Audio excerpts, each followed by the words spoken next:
Hello दोस्तों।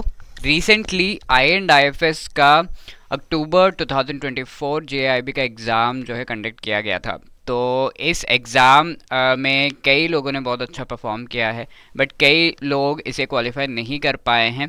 तो जिन्होंने इसे क्वालिफाई नहीं किया है, तो क्या ऐसा कमी रह गया था कि हम क्वालिफाई नहीं कर पाए? और साथ के साथ जो लोग 2025 में इस एग्ज़ाम को दे रहे हैं in the next cycle, for them it is really important to understand कि 24 में जो पेपर हुआ उसमें क्या वेरिएशंस थे, क्या चेंजेस थे इन कंपैरिजन टू प्रीवियसली, या फिर क्या ऐसे इम्पॉर्टेंट 5 की लर्निंग्स हैं फ्रॉम दिस पर्टिकुलर पेपर, और कैसे हमें आगे की स्ट्रैटेजी प्लान आउट करनी चाहिए इस चीज़ को समझकर। Okay, so this video becomes really important अगर आप आगे जो है I and I F S का पेपर देने वाले हैं 2025 के एग्ज़ाम में। ओके, तो let us try to understand कि क्या चेंजेस आए थे, क्या वेरिएशंस है, किस तरह का ट्रेंड रहा 2024 के इस पेपर का, अक्टूबर वाले पेपर का। तो फर्स्टली आई वुड से कि ये मॉडरेट टू डिफ़िकल्ट था। अगर हम फर्स्ट शिफ्ट की बात करें तो उसमें पेपर थोड़ा ईजियर साइड पे था, but easy to difficult, easy to moderate कह सकते हैं। अब आगे जाकर सेकंड थर्ड शिफ्ट में थोड़ा सा जो है मॉडरेट टू डिफ़िकल्ट साइड पे चला गया था। तो that is why we should not expect कि बहुत ही इजी या फिर बहुत ही डिफ़िकल्ट पेपर आएगा। अलग अलग शिफ्ट्स में थोड़ा डिफ़िकल्टी में वेरिएशंस देखे जा रहे थे। इसके साथ साथ अगर कोई थोड़ा ठीक ठाक प्रिपेयर्ड था, उसके लिए ये था कि ये केक वॉक है। ऑल दो एग्ज़ाम के टाइम पे आपको नहीं लग रहा था, जैसे बैंकर्स से हमने बात की है, तो एग्ज़ाम के टाइम पे उन्हें नहीं लग रहा था कि वो इसे क्लियर कर पाएंगे, या फिर उस टाइम पे काफ़ी कन्फ्यूजन हो रहा था, options were slightly confusing, so they were not sure. But जब मार्क्स आए तब देवर एक्चुअली शॉक्ड कि इतने कैसे आ गए। ठीक है, तो कई बार ये चीज़ होती है, that has happened this time also. Well prepared person को एग्ज़ाम के टाइम पे तो नहीं, बट बाद में काफ़ी अच्छा लगता है when they see the marks. ठीक है, और कई ऐसे क्वेश्चंस थे जो कि प्रेडिक्टेबल थे इन द एग्ज़ाम। ये पता था उन्हें कि ये वाला जो टॉपिक है ये तो आने ही वाला है, राइट? तो on these lines the October 2024 paper was. Let us see कि 5 की लर्निंग्स क्या है फ्रॉम दिस पर्टिकुलर पेपर, कैसे हम अपनी आगे की स्ट्रैटेजी को प्लान आउट कर सकते हैं। एक तो टॉपिक्स रिपीटेड थे, यस। क्वेश्चंस थोड़े से ऊपर नीचे, थोड़ा सा डीप पूछा हुआ है, कहीं पे एकदम सिंपल पूछा हुआ है, ऐसा था, but topics were repeated. Development financial institution से काफ़ी क्वेश्चन आए थे डिफरेंट, हमारे जो डेवलपमेंट फाइनेंशियल इंस्टीट्यूशन है, आईएफसीआई, आईसीआईसीआई, नैपफेड, ये सारे से पूछा गया था। मॉनेटरी पॉलिसी पे बहुत सारे क्वेश्चन थे, specifically second and third shift and even first shift में भी। कॉर्पोरेट सोशल रिस्पॉन्सिबिलिटी जैसे टॉपिक्स क्या एग्जाम्पल मैं आपको दे रहा हूँ, क्योंकि काफ़ी क्वेश्चन इनसे पूछे गए थे एंड वी न्यू कि इनसे क्वेश्चन आएंगे। ठीक है, प्रधानमंत्री जीवन ज्योति बीमा योजना, इस पर भी question, MCLR related question exam में देखे गए। This is the first thing कि टॉपिक्स जो है वो रिपीट हो रहे हैं, तो we can rely on the same trend कि हाँ ये टॉपिक्स फिर से एग्जाम में आगे 2025 में भी पूछे जाएंगे।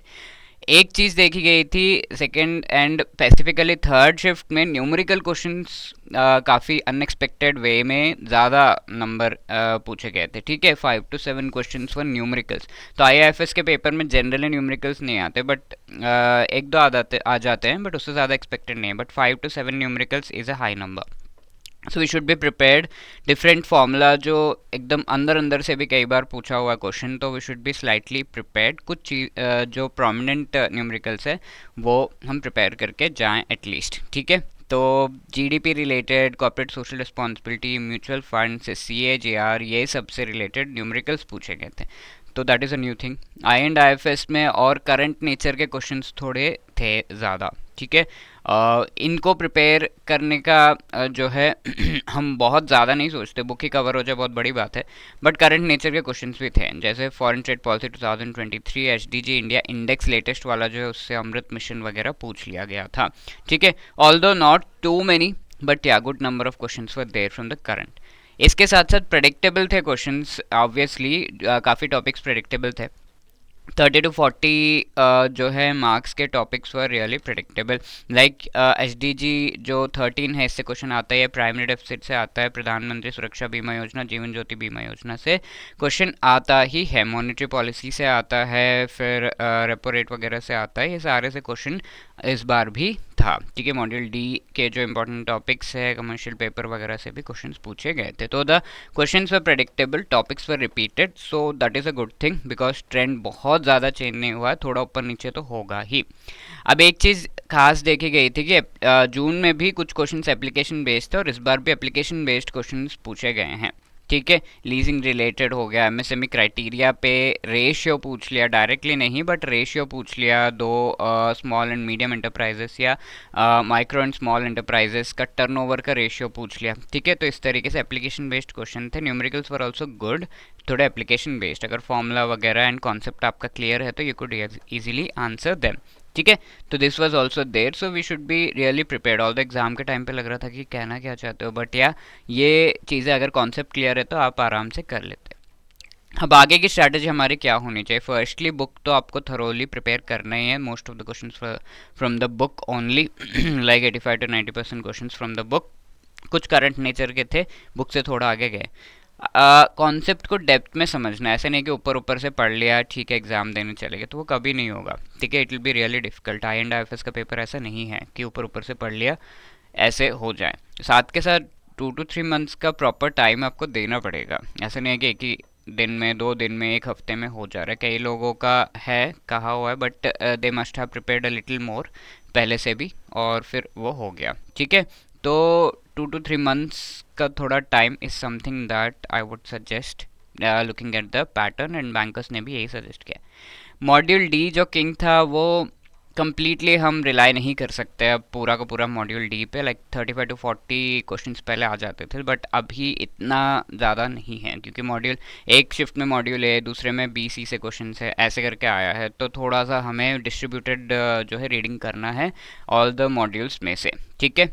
इसके अलावा करंट अफेयर्स से क्वेश्चन जो आ रहे हैं बहुत ज़्यादा बॉदर नहीं करना है, ऑल दो फ्यू अपडेट्स आपको देख लेना, like foreign trade policy 2023 it was expected, पिछले साल भी आया, फिर इस साल भी पूछ लिया, तो कई क्वेश्चंस एकदम रिपीट भी हुए हैं।